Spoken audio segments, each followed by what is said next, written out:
बिस्मिल्लाहिर्रहमानिर्रहीम। अस्सलाम वालेकुम स्टूडेंट्स। आज हमारा topic ionisation constant of acid. इसमें क्वेश्चन आ सकता है कि discuss the ionisation constant of acid. Short question but important नहीं है। तो बेटा इसमें हम सपोज करते हैं कि जो एसिड होता है उसकी स्ट्रेंथ उसकी डिसोसिएशन पर डिपेंड करती है। जितना ज़्यादा एसिड जो है वो अब प्रोटॉन देता है, डिसोसिएट होता है, आयनाइज होता है वाटर में, वो उतना अच्छा क्या होता है, एसिड होता है। तो हमने सपोज कर लिया कि एच ए का मतलब क्या है कि अननोन हमारे पास एसिड है जिसके पास एक प्रोटॉन है। जब हम वाटर के साथ रेड करवाएंगे तो एच यहाँ से डिकम्पोज होकर वाटर के साथ शामिल होकर क्या बनाएगा, हाइड्रोनियम आयन, और ए नेगेटिव क्या हो जाएगा, सेपरेट। अब इसका हम अगर केसी लिखेंगे तो ऊपर प्रोडक्ट और नीचे क्या आ जाएंगे, रिएक्टेंट, यानी ऊपर ये आ जाएंगे और नीचे ये आ जाएंगे। जब वाटर बेटा यहाँ पे डिवाइड हो रहा है दूसरी तरफ जाके क्या हो जाएगा, मल्टीप्लाई। तो product of KC and water ये क्या कहलाता है, आयनाइजेशन कांस्टेंट ऑफ ए, यानी केसी इंटू वाटर किसके इक्वल आ जाएगा, के ए के। तो बेटा जो हमारे पास जितने हाइड्रोजन आयन ज़्यादा देगा वो उतना स्ट्रॉन्ग क्या होगा, एसिड, यानी उसके लिए के ए की वैल्यू क्या होगी, स्ट्रॉन्ग। तो उसने हमें बताया कि अगर के ए की वैल्यू लेस देन 2 × 10⁻³ है तो वो एक वीक एसिड है। अगर 1 से 10⁻³ के दरमियान है तो वो स्ट्रॉन्ग है, और अगर 1 से ग्रेटर है यानी 10⁻7 है, 3 है, 2 है, तो वो एक क्या है, स्ट्रॉन्ग एसिड है। तो इससे हमें किसी भी एसिड के स्ट्रॉन्ग और वीक होने का पता चलता है। उसके बाद बेटा हम percentage of ionization of acid, तो यहाँ पे क्वेश्चन लिखें, define percentage of ionisation, short question. तो बेटा जितना एसिड आयनाइज होता है और जितना एसिड पहले से अवेलेबल होता है उसको 100 से मल्टीप्लाई कर दें तो वो क्या कहलाती है, परसेंटेज आयनाइजेशन। फॉर एग्जांपल वो कहता है कि एसिटिक एसिड है, उसके 0.1 मोल थे 1000 cm³ में, और 1.33 थे उसके 100 में, और 13.3 जो है वो 1000 में से क्या हो गए, वो डिसोसिएट हो गए। इट्स मीन के 0.1 मोल वो कंसनट्रेशन थी जो उसकी आयनाइज होने से पहले थी, और आयनाइज होने के बाद उसकी क्या थी, 1.3 थी। इसको 100 से मल्टीप्लाई किया तो इसका मतलब 1000 में से 13.3 जो है वो डिसोसिएट हो गए, और बाकी अभी भी सोल्यूशन में मौजूद है। इससे बेटा ये एक्सप्रेशन आप याद करेंगे और ये एग्जाम्पल। उसके बाद बेटा हमारे पास पी के क्या होता है, जब हम नेगेटिव लोगरिथम लेते हैं कि ए का तो वो क्या कहलाता है, माइनस log के ए, वो क्या बन जाता है, पी के ए। तो बेटा जब हमारे पास किसी भी के एसिड की के ए वैल्यू ज़्यादा होगी तो पी के ए वैल्यू क्या होगी, कम, क्योंकि ये उसका क्या है, नेगेटिव लोगरिथम है, उसका उल्टा है। और अगर के ए वैल्यू कम होगी तो पी के ए वैल्यू क्या होगी, ज़्यादा। तो पी के वैल्यू अगर बेटा किसी की भी ज़्यादा होगी तो एसिड क्या होगा, वीक होगा। अगर पी के वैल्यू कम होगी तो एसिड क्या होगा, स्ट्रॉन्ग। इस तरह से बेटा के ए की वैल्यू अगर स्ट्रॉन्ग ज़्यादा होगी तो एसिड क्या होगा, स्ट्रॉन्ग, और अगर के ए की वैल्यू कम होगी तो एसिड क्या होगा, वीक होगा। तो इससे हमें ये बात पता चलती है। नेक्स्ट है बेटा आयनाइजेशन कांस्टेंट ऑफ बेस, जो हम बेस के लिए इस्तेमाल करते हैं। लेट्स सपोज कार्बोनेट एक बेस है और अमोनिया एक बेस है। बेस की पहचान होती है कि प्रोटॉन एक्सेप्ट करता है। ये बेटा यहाँ से प्रोटॉन को एक्सेप्ट करेगा बाइकार्बोनेट, और पीछे हाइड्रोक्सल रह जाएगा। ये यहाँ से एच एक्सेप्ट करेगा, अमोनियम आयन बन जाएगा और हाइड्रोक्सल बन जाएगा। अब हम इसके लिए सपोज वैल्यू ले लेते हैं कि लेट्स सपोज हमारे पास बेस है बी, वाटर है, तो यहाँ से उसने प्रोटॉन लिया, क्या बन गया, BH, और OH क्या हो गया, रिलीज हो गया। अब हमने केसी लिखने के लिए ऊपर प्रोडक्ट रखा, नीचे क्या रखा, रिएक्टेंट। वाटर बेटा नीचे डिवाइड हो रहा है, उधर जाके मल्टीप्लाई, केसी इंटू वाटर, क्योंकि हम बेस की बात करें तो के बी के इक्वल आ जाएगा, तो K B is equal to product over the reactant हमारे पास आ जाएगा। और पी के बी क्या होगा, नेगेटिव लोगरिथम ऑफ द के बी, तो माइनस log के बी आ जाएगा। और पी के बी किसकी इनवर्स प्रोपोर्शन है, के बी के, यानी पी के बी की वैल्यू ज़्यादा तो वीकर बेस, कम वैल्यू होगी तो लार्जर बेस होगी। तो ये आपके पास आ जाता है। लोरी ब्रोंस्टेड कॉन्सेप्ट बेस और एसिड ये आपके पास सिलेबस में शामिल नहीं है। उसके बाद बेटा हमारे पास अगला जो टॉपिक है वो कॉमन आयन इफेक्ट है। Very very important short question है और लॉन्ग क्वेश्चन में भी आ सकता है। Define common ion effect with its examples.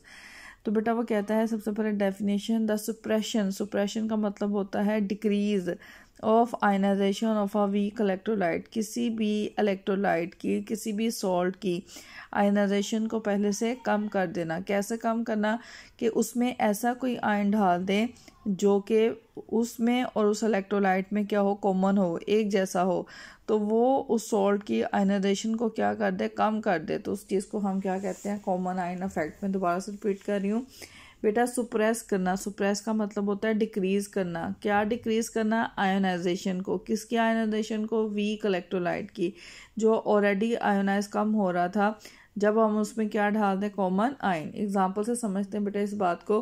Let's suppose बेटा आपके पास सोडियम क्लोराइड है जो एक सॉल्ट है। अगर बेटा मैं इसमें ACl डाल दूं तो आप देखेंगे कि Cl और ये Cl दोनों में क्या है, कॉमन। जब ये डिसोसिएट हो रहा था ये सोडियम आयन और क्या दे रहा था, क्लोराइड आयन। ऊपर आपके पास प्रोडक्ट और नीचे क्या आ जाएंगे, रिएक्टेंट। इसी तरह से आपके पास जब हम क्लोराइड आयन इसमें ACl डालेंगे तो इसमें भी क्लोराइड आयन और इसमें भी क्या है, क्लोराइड आयन। तो क्लोराइड आयन की कंसंट्रेशन क्या हो जाएगी, बढ़ जाएगी। तो जब क्लोराइड आयन की कंसंट्रेशन बढ़ेगी तो इसमें प्रोडक्ट बढ़ेगा। तो रिएक्शन जो है फॉरवर्ड जाने की बजाय किस पर तरफ चला जाएगा, बैकवर्ड। तो आपके पास क्या आ जाएगी, सोडियम क्लोराइड। तो इसका मतलब सोडियम क्लोराइड की ionization by addition of chloride क्या होगी, कम होगी। तो इस चीज़ को हम क्या कहते हैं, common ion effect. Other examples देखें बेटा, हमारे पास ये पोटेशियम क्लोरेट है, इसमें हमने पोटेशियम क्लोराइड डाला। तो बेटा इन दोनों में कॉमन आयन कौन सा है, पोटेशियम। इस पोटेशियम आयन की कंसंट्रेशन बढ़ने की वजह से रिएक्शन किस तरफ चला जाएगा, बैकवर्ड, अकॉर्डिंग टू ली केशर प्रिंसिपल। तो पोटेशियम क्लोरेट की डिसोसिएशन क्या हो जाएगी, कम हो जाएगी। इस तरह से बेटा हाइड्रोजन सल्फाइड है, डिकम्पोज होकर हाइड्रोजन एंड सल्फाइड दे रहा था, और ACl भी hydrogen H positive and Cl दे रहा था। अब दोनों में H पॉजिटिव क्या है, कॉमन। कॉमन होने की वजह से ये रिएक्शन फॉरवर्ड नहीं जाएगा बल्कि क्या चला जाएगा, बैकवर्ड चला जाएगा। इस तरह से बेटा हमारे पास अमोनियम क्लोराइड है और हमने उसमें अमोनियम हाइड्रोक्साइड डाला। दोनों में कॉमन आयन क्या, अमोनियम। ये अमोनियम आयन की कंसंट्रेशन इसको फॉरवर्ड डायरेक्शन की बजाय किस तरफ मूव कर देगी, बैकवर्ड। तो हम कह सकते हैं कि जब हमारे पास एक सॉल्ट हो या एक वीक इलेक्ट्रोलाइट मौजूद हो और हम उसमें दूसरा ऐसा रिएजेंट डालें जिसके अंदर एक किस्म का आयन ऐसा हो जो पहले वाले इलेक्ट्रोलाइट में मौजूद हो, तो वो कॉमन आयन जो है वो उसकी रिएक्टिविटी को, उसकी आयनाइजेशन को पहले से क्या कर देता है, कम कर देता है और उसको बैकवर्ड डायरेक्शन में लेकर जाता है एज कम्पेयर टू फॉरवर्ड। तो इस फिनोमेना को हम क्या कहते हैं, कॉमन आयन इफेक्ट। बेटा इसमें हमने डेफिनेशन याद करनी है और example, purification of sodium chloride, potassium chlorate, hydrogen sulphide और अमोनियम क्लोराइड, 4 एग्जांपल्स हैं। तो लॉन्ग में आएगा, सारी एग्जांपल्स देनी है। शॉर्ट में आती है तो कोई सी एक एग्जांपल आप उसमें पुट करेंगे विद डेफिनेशन। उसके बाद बेटा हमारे पास नेक्स्ट टॉपिक आ जाता है इसका, buffer solution. Common ion effect के बाद नेक्स्ट है बफर सोल्यूशन। क्वेश्चन बेटा इसमें शॉर्ट क्वेश्चंस बनते हैं। What are the buffer solution, why do we need them in daily life. अगर बेटा ये सवाल आ जाए, क्वेश्चन नंबर 17 है एक्सरसाइज का, उसका A पार्ट, तो बेटा आपकी बुक में जो ब्लू वर्ड में डेफिनेशन दी गई है वो करेंगे और उसके बाद do we need buffer solution, ये वाला पैराग्राफ आ जाएगा। तो पहला शॉर्ट क्वेश्चन आपका क्लियर हो जाएगा। बफर सोल्यूशन उन्हें कहते हैं बेटा, हमारे पास अगर किसी भी सोल्यूशन की pH जो है वो चेंज होने से हम बचाना चाहते हैं तो हम उसमें बफर सोल्यूशंस ऐड कर देते हैं ताकि उसकी pH को वो चेंज ना करे। pH आपको पता है एसिडिक भी हो सकती है और बेसिक भी हो सकती है, लेकिन बफर जो है वो ऐड होकर उसकी pH को क्या कर देता है, कांस्टेंट कर देता है बाय कॉमन आयन इफेक्ट। तो बेटा बफर सोल्यूशन जो है वो 2 किस्म के होते हैं, एसिडिक एंड क्या होते हैं, बेसिक। अगर हमारे पास एक वीक एसिड हो और उसका क्या हो, स्ट्रॉन्ग बेस का सॉल्ट, वीक एसिड हो और स्ट्रॉन्ग बेस का क्या हो, सॉल्ट। फॉर एग्जांपल आपके पास एसिटिक एसिड है बेटा CH3COOH, ये वीक एसिड है क्योंकि जल्दी प्रोटॉन डोनेट नहीं करता, इसी का हमने सॉल्ट ले लिया। लेकिन सॉल्ट किसका लिया, सोडियम का, जो कि एक स्ट्रॉन्ग बेस थी। तो इन दोनों का मिक्सचर क्या कहलाएगा, एसिडिक बफर। यानी जब आपके पास वीक एसिड हो और वीक एसिड का क्या हो, सॉल्ट हो और उसकी pH लेस देन टू क्या हो, 7, लेस देन क्या हो, 7 हो, तो हम ये कहेंगे कौन सा बफर है, एसिडिक बफर। और इसके लिए हम इक्वेशन इस्तेमाल करते हैं, pH negative logarithm of the H positive, pK negative logarithm of Ka, salt over क्या आएगा, एसिड आएगा। बेटा बेसिक बफर क्या होते हैं, जब हमारे पास वीक क्या हो, बेस हो और एसिड का स्ट्रॉन्ग क्या हो, एसिड का सॉल्ट। जैसे आप देख सकते हैं अमोनियम हाइड्रोक्साइड जो है वीक बेस है, लेकिन ACl में से Cl आया वो उसका क्या है, स्ट्रॉन्ग सॉल्ट है। तो ये आपके पास सॉल्ट ओवर बेस आ जाएगा, pKb आ जाएगा और POH, और इसकी pH 7 से क्या होगी, ग्रेटर, तो हम कहेंगे बेसिक बफर है। तो क्वेश्चन आ सकता है what are the types of buffers, तो आप बताएंगे acidic and the basic buffer. बेटा हम बफर सॉल्यूशन की ज़रूरत क्यों होती है, बाज़ औक़ात बेटा ऐसा होता है कि हमारे पास कोई भी pH चेंज होने की वजह से हमारे पास तमाम जो pH है वो एसिडिक या बेसिक होने की वजह से कोई भी प्रॉब्लम आ सकती है। जैसे ह्यूमन ब्लड है, उसकी pH होती है 7 से 8, 7.35 तक उसको मेंटेन करना होता है। लेकिन अगर वो 7 या 8 के दरमियान चल जाती है या बढ़ जाती है या कम हो जाती है, तो उस सूरत में जो ब्लड है वो एसिडिक या क्या हो जाता है, बेसिक हो जाता है। तो इस तरह से इंसान की डेथ भी हो सकती है। तो उससे बचाने के लिए हम बफर्स हमारी बॉडी के अंदर होते हैं जो उस pH को क्या करते हैं, मेंटेन करते हैं। और इसके अलावा बेटा हमारे पास जो न्यूट्रिशनल साइंस है, सोयल साइंस है, बायोलॉजिकल है, क्लिनिकल साइंस है, इन तमाम में बफर्स जो हैं वो pH को क्या करते हैं, मेंटेन करते हैं। उसके बाद बेटा शॉर्ट क्वेश्चन आता है, how do you justify that the greater quantity of sodium acetate in acetic acid dissociating power of acetic acid so the pH increase. ये भी शॉर्ट क्वेश्चन है, आपकी बुक में लिखा होगा how do the buffer act, वो इसका answer होगा।